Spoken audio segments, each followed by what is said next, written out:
KF-21 전투기가 1544차 비행을 성공적으로 마치며 사우디아라비아가 한국산 무기 도입을 또 한 번 결정했다는 소식이 전해졌습니다.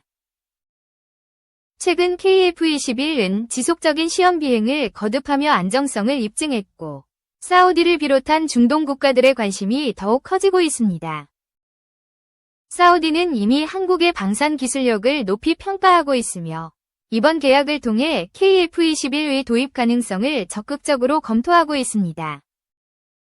특히 사우디는 미국과 유럽 국가들의 무기 수출 제한 조치로 인해 대체 무기 도입을 고려하고 있으며 한국이 가장 유력한 공급국으로 떠오르고 있습니다. KF-21은 4.5세대 전투기로서 우수한 성능과 가격 경쟁력을 갖추고 있어 사우디가 원하는 요구 조건을 충족할 것으로 평가받고 있습니다. 현재 사우디는 KF-21 전투기의 성능 검증을 위해 협력 방안을 논의하고 있으며 이 과정에서 한국의 FA-50 및 K9 자주포 등의 추가 도입 가능성도 거론되고 있습니다. 사우디는 미국으로부터 F-35 전투기 도입을 추진했지만 정치적 이유로 수출 승인이 지연되면서 대안을 모색해야 하는 상황에 놓였습니다. 이러한 가운데 KF-21이 사우디의 차세대 전투기 후보로 급부상하고 있으며 만약 계약이 성사된다면 한국 방산 역사상 가장 큰 성과 중 하나로 기록될 것입니다. 한편 KF-21의 개발 과정에서 인도네시아가 분담금 문제로 인해 지연된 반면 사우디가 공동 개발 및 생산에 적극적으로 참여하겠다는 의사를 밝힌 것으로 알려졌습니다. 사우디는 KF-21을 단순한 도입이 아니라 향후 6세대 전투기 개발까지 함께할 파트너로 한국을 고려하고 있습니다.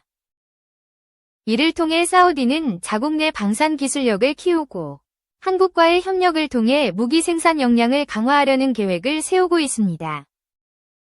KF-21의 성공적인 비행 시험과 함께 한국은 글로벌 방산 시장에서 더욱 영향력을 확대하고 있습니다. 특히 KF-21은 유럽에서도 큰 관심을 받고 있으며 폴란드와 독일 등 일부 국가들도 도입 가능성을 검토하고 있는 것으로 알려졌습니다. FA-50과 K9 자주포가 이미 글로벌 시장에서 성공을 거둔 만큼 KF-21 역시 수출에 성공할 경우 한국 방산업체의 위상이 한층 높아질 것입니다. 전문가들은 KF-21이 향후 10년간 글로벌 전투기 시장에서 중요한 역할을 할 것으로 전망하고 있으며 특히 중동과 동남아시아 시장에서 강력한 경쟁력을 갖출 것으로 보고 있습니다. 사우디와의 협력이 현실화된다면 이는 한국이 방산 강국으로 도약하는 중요한 계기가 될 것입니다. 앞으로 KF-21의 해외 수출 성과와 함께 한국이 글로벌 무기 시장에서 어떤 입지를 구축하게 될지 주목됩니다. 하늘의 도깨비 F-42 팬텀 전투기가 47년간 우리 영공 수호 임무를 마치고 다음 달 퇴역한다. 팬텀이 떠난 자리에는 우리 기술로 만든 KF-21 보라매가 2026년부터 전력화되며 하늘을 지킬 예정이다. 26일 방위사업청 등에 따르면 KF-21은 시제기별 비행 영역 확장, 공중급유 시험을 지속 수행 중이며 체계 개발 완료 전까지 능동 이상 배열 레이더와 연동한 공대공 무장 발사 시험, 전자전 시험 등을 계획하고 있다. KF-21은 지난 2016년 개발 착수 이후 설계 및 시제기 제작을 거쳐 2022년 최초 비행을 실시했으며 지난해 6호기까지 모든 시제기가 비행에 성공했다. 이어 초음속 비행, 공대공 무장분리 시험 등을 통해 최초 시험 평가를 완수했고 잠정 전투용 적합 판정도 받았다. KF-21은 올해 들어선 지난 1월 높은 각도로 상승한 후에도 안정적인 비행이 가능함을 증명하는 고받음각 조종안전성 비행시험을 성공적으로 수행했고 3월엔 첫 공중급유 비행시험을 성공적으로 마쳤다. 또한 이달 8일엔 중거리 공대공 미사일 미티어의 첫 실사격에 성공했다. KF-21의 각종 시험이 성공적으로 진행됨에 따라 올해 첫 양산 계획도 문제없이 달성될 것으로 보인다. 방사청은 지난 3월 제160회 방위산업추진위원회 회의에서 오는 6월까지 제작사인 한국항공우주산업과 KF-21 20대 양산 계획을 체결한 뒤 내년 초에 추가 20대 양산 계약을 체결하기로 결정했다. 공군은 2026년 실전 배치가 시작되는 KF-21을 강릉기지에 배치하는 방안을 유력하게 검토하고 있다. 공군의 최전방 기지 중 하나인 강릉에서 유사시 북한 항공전력의 공중 도발을 초기 대응하는 역할을 맡긴다는 계획이다. KF-21은 초기 배치 단계에선 공대공 미사일만 장착할 수 있어 남부 후방에 두면 활용도가 떨어진다는 지적도 있다. 우리 군은 오는 2026에서 2028년 공대지 능력을 갖춘 KF-21 블록 1을 개발할 예정이다. 이어 5세대 전투기로 개량하기 위한 블록 3 개발 프로그램도 2030년대에 진행된다. 블록 3에는 무인기와 편대 단위로 움직이는 유무인 복합체계 계획도 포함돼 있다. 4.5세대 전투기로 분류되는 KF-21은 3세대 전투기인 F-4의 역할을 그대로 이어받는 전투기로 보긴 어렵다. 우리 공군은 현재 F-15, K, F-16 등 4세대인 주력 전투기로 F-4를 대부분 대체한 상태다. KF-21은 이와 비슷한 임무를 맡는 것은 물론 장기적으로는 블록 3 이후 5.5세대 스텔스 전투기 혹은 그 이상의 성능을 갖춘 전투기로 개량해 나갈 것을 염두에 두고 있다. KF-21은 전장 16.9m, 전폭 11.2m로 최대 속도는 마하 1.82, 최대 항속거리는 2,900km로 알려져 있다. 전장 19.2m, 전폭 11.8m인 F-4와 비교해 크기가 작다. 최대 속도도 F-4의 가 마하 2.27로 더 높은데 엔진 기술과 스텔스 레이더 등 첨단 전투 기능을 복합 적용하면 KF-21의 속도가 더 느려도 더 높은 세대의 전투기로 인정할 수 있다고 한다. 공군 관계자는 우리 손으로 만든 국산 전투기 KF-21이 우리 영공방위 최일선에서 활약하기를 기대한다 라고 말했다. 2.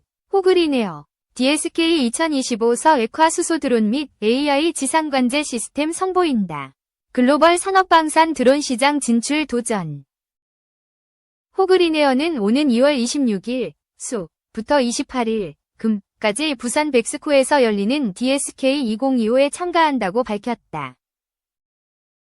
호그리네어는 친환경 모빌리티 에너지 솔루션 전문 기업을 표방해 수소연료전지를 활용한 드론 발전 시스템 분야에서 연구개발 역량을 축적해온 기업이다.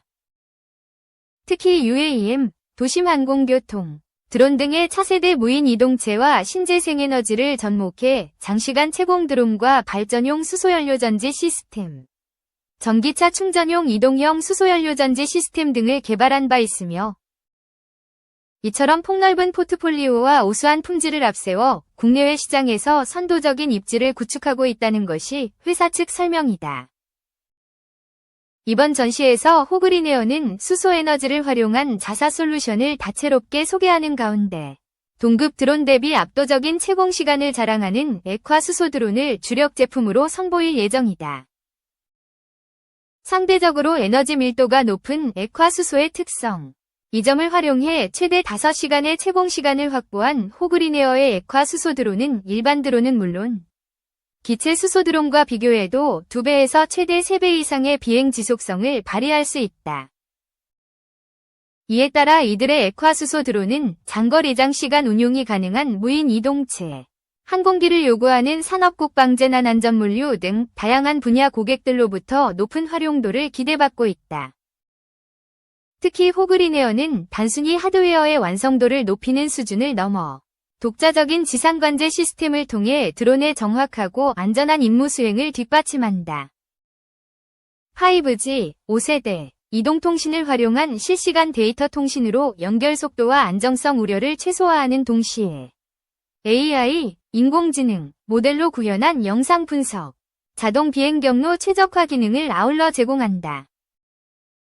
호그리네어 관계자는 이번 전시회를 통해 최첨단 수소 드론과 발전 시스템을 국내외 참관객들에게 직접 선보이는 동시에 다양한 실증 데이터를 제시하며 우리 기술의 신뢰성을 입증하고자 한다, 라며 전 세계 산업 분야로 지속 가능성, 탄소 중립과 관련한 요구가 성장, 확산하는 가운데 자사의 탄소 중립 모빌리티 솔루션은 규제 준수와 실용성 강화 등 양면에서 높은 평가를 받을 것으로 기대한다 라고 밝혔다. 이어 10주년을 맞은 DSK에선 각국의 드론 및 방산, 물류, 에너지 분야 기업들과 적극적으로 소통하며 기술 협력과 공동 연구 개발의 가능성을 타진할 계획이라며 특히 방산, 산업용 드론 시장 진출을 위해 핀란드, 노르웨이, 영국, 중동 및 아프리카 지역의 기업들과 협업을 추진할 것이라고 덧붙였다. 한편 10주년을 맞은 드론쇼 코리아가 DSK라는 이름으로 새롭게 도약한다. 드론에 대한 모든 것, 드론의 무한한 확장을 주제로 하는 이번 전시회의 전시 품목은 다음과 같다.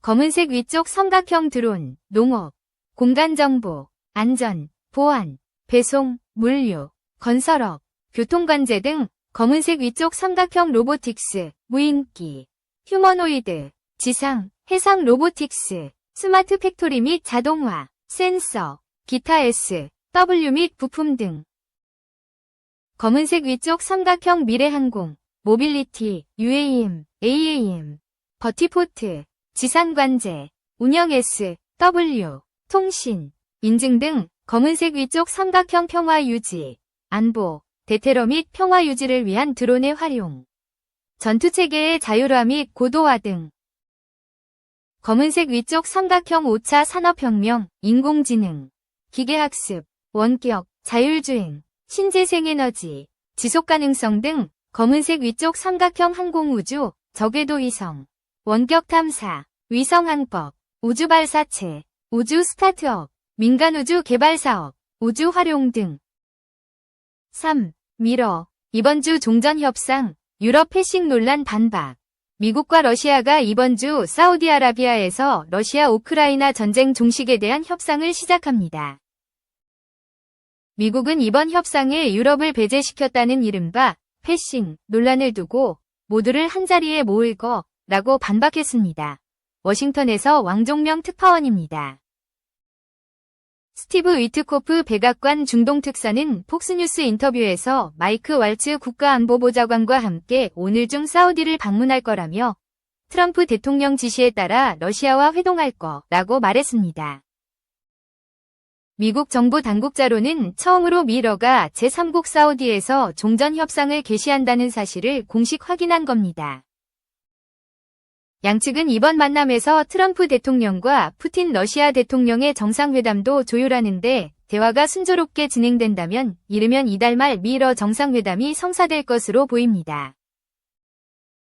트럼프 대통령도 푸틴과는 아주 빨리 만날 수 있을 거라고 예상했고 푸틴과 젤렌스키 우크라이나 대통령 모두 전쟁을 끝내고 싶어한다는 말로 협상에 대한 기대감을 내비쳤습니다.